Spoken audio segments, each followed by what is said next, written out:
This is my audience. I know I'm 7/8 short of technically a full audience, but I figure better than nothing. So I will begin my speech now. If I told you that on average, in the United States, transgender Americans were twice as likely to enlist for the military service than their cisgender counterparts, what would you say? Would you ask me where I received the information? The BBC, by the way. Would the study be questioned in credibility? Would you stand passionately on one side or the other? I'd like you all to think of what you would say if you were in charge. Would you allow transgender troops to serve? I would. I think that if it came down to facing someone who is passionate about the United States and in principle that they are willing to donate a large portion of their life to an organization on behalf of its citizens, then they should be allowed to do that. 5 days ago, a ban so eerily similar to Don't Ask, Don't Tell was put into place by the Trump administration. This ban, although it does not affect current personnel who have filed out the correct forms, does ban transgender individuals seeking to fulfill a military service. Trump announced this in a series of tweets without notification to the United States Pentagon, announced that American troops would not accept transgender individuals because of the tremendous medical costs that were imposed upon the military budget.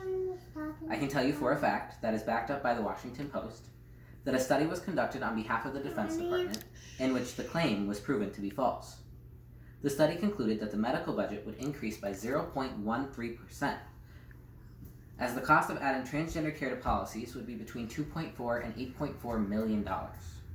In contrast, every year, the military budget spends $84 million on erectile dysfunction alone. $43 million of that is spent on Viagra alone. The proportion of medical costs to treat erectile dysfunction is so vast in comparison to that of medically covering transgender people. It is quite offensive that the government will deem medication to treat erectile dysfunction, but not potentially life-altering procedures that would not hinder performance on behalf of the government, but would generally provide a higher quality of life. Although the two conditions are not directly correlated nor related, they both stand on the sole principle of a non-life-threatening nor intrusive medical condition.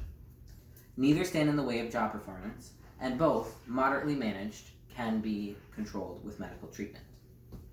So, we now know exactly what the facts of the case are.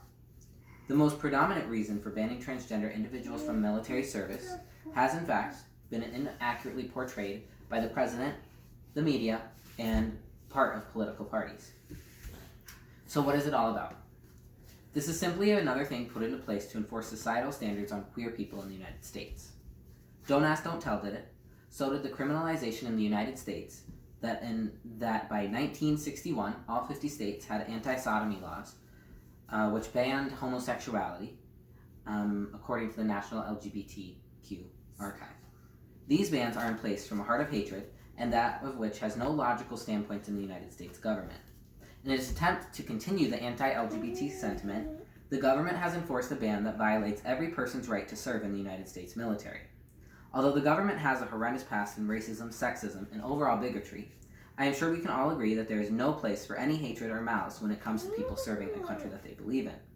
If you are willing to put your life on the line for a country that would not do the same for you, are you necessarily a bad person? As Americans, do we allow the discrimination to be enforced upon our brothers and sisters to persist? I think that as Americans, we can all agree what our morals tell us. That our morals as citizens and non-citizens alike tell us that we must stand up against the hatred and persistence to hide anyone who is different, to cast them aside, and to leave them out in the cold. As a whole community, it is important to stand by each other and to lean on each other when we are weak.